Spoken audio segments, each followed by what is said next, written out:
Hey guys, so for the idea behind this tutorial was to keep it as simple, easy, and easily attainable for all viewers to be able to complete this project. So I set out to my local Home Depot and I found 3 pieces of lumber for around $1.20 to $1.60 a piece. I got the friendly Home Depot staff to go ahead and pre-cut because I know a lot of beginner DIYers don't have access to table saws and circular saws. Although I do have a saw at home, I wanted to just go ahead and show you how easy and convenient it is that anybody can truly complete this project. So I went ahead and had my friendly Home Depot staff cut me 5 2x2s cut at 18 inches long, and I had 2 2x3s cut at 6 feet tall. Now you can adjust your height of your ladder depending on your needs and your preferences. I'm 5 foot tall and we have a abundance of blankets. So I went ahead and did 6 foot because once it leans against the wall, it's not a true 6 foot because it does sit out a little bit farther. But adjust yours to whatever you feel is best for your family, best for your design, and you can play with it from there. So once you have your wood cut and brought back to the house, it's time to assemble the pieces. So what I did was I started to measure out about 6 inches or so from the top, give or take. And then from there, I marked it down, and then from the bottom of one rung to the top of the next, I did about 10 inches. So it doesn't have to be perfect. You're going for a very rustic look, but because I'm slightly OCD, I measured them out, and then of course it had a little bit of play when I was putting it together, but for the most part they're fairly even. I did 6 inches from the top and then 10 inches between each rung. That way you would still have a pretty good amount of space open at the bottom. That way your blankets aren't dragging on the floor. So go ahead and mark out all your spaces, and then we'll go ahead and start to drill the pieces together using self-tapping decking screws. So you want to make sure you go directly from the outside of your 6 foot into the center of your 18-inch rung.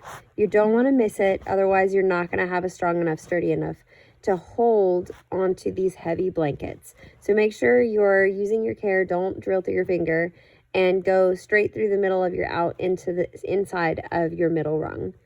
It was a little hard to drill the hole through the rung and use the camera at the same time. So for a lot of this, you're not going to see me using the camera for this step, but I might do another video later on. But it's pretty self-explanatory. You just drill the self-tapping deck screws straight from the outside into the middle of the other. And it definitely helps if you have a second set of hands. But if not, you can either use some clamps to hold things in place or get intuitive and hold them together. Okay, so for my ladder, what I wanted was a very rustic look to continue the farmhouse look that's going throughout the house. So obviously I couldn't have brand new fresh looking wood. So what I have done is I've taken a wrench because it's got 2 different shapes on either side. I've also used hammers and chains and things like that in the past to really rough up the wood and make it look like that it is that really old, distressed look, that it's maybe been sitting outside weathered for a while. So what I do is I lay the wood down and I start with one side and just kind of bang up the wood all over. And then I switch to the other side so all the dents in the wood are not the exact same, so you can't really tell that it was a pattern. So I flip it over, and that way you get nice deep indents on some side, shallow indents on the other. Maybe it looks like it was banged up against a truck or maybe banged into a corner of a wall. You just want it to look like it is rustic, it has got some life, it's got a story to it, even though you literally just purchased this wood for $5. So go ahead and just beat and bang, maybe something you want to get your kids involved in, whatever. Get the family, take out your frustration, beat on this wood, and then whenever you go to stain it, it'll hold the stain absolutely beautifully, and it'll look like it is an old piece and not like something you built in 10 minutes in your living room floor.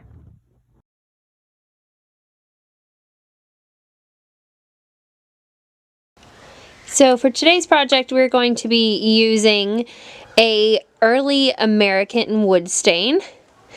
This is a very pretty light stain that we're going to be doing on our blanket ladder today. So let's get started.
The one thing that I really like about this distressed look is that it really does start to look like it's old, like maybe it had been used in an old barn or something.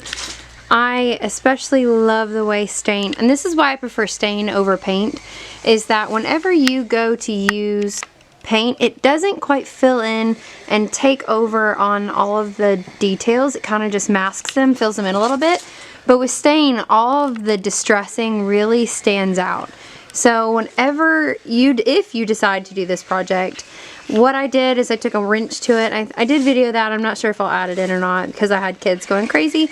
But I took a wrench and I kind of beat it. I've used chains or wood, like an additional stick of wood, and bash over it. Hammers, you name it. You just kind of want to beat it up and make it look like it really is old. You don't want to make it look like you went and bought the wood specifically for this project. You want it to really scream old, authentic, give it that real true farmhouse look. You don't want it to look fresh and new, and that's why I love the stain, because it really brings out those features. It looks like it's rustic. It looks like it's been sitting outside for 30 years, you know. I absolutely love it. It's coming out great. Can't wait for it to dry. And you are done. Congratulations. In one afternoon, you are able to create a beautiful functioning piece of art for your home.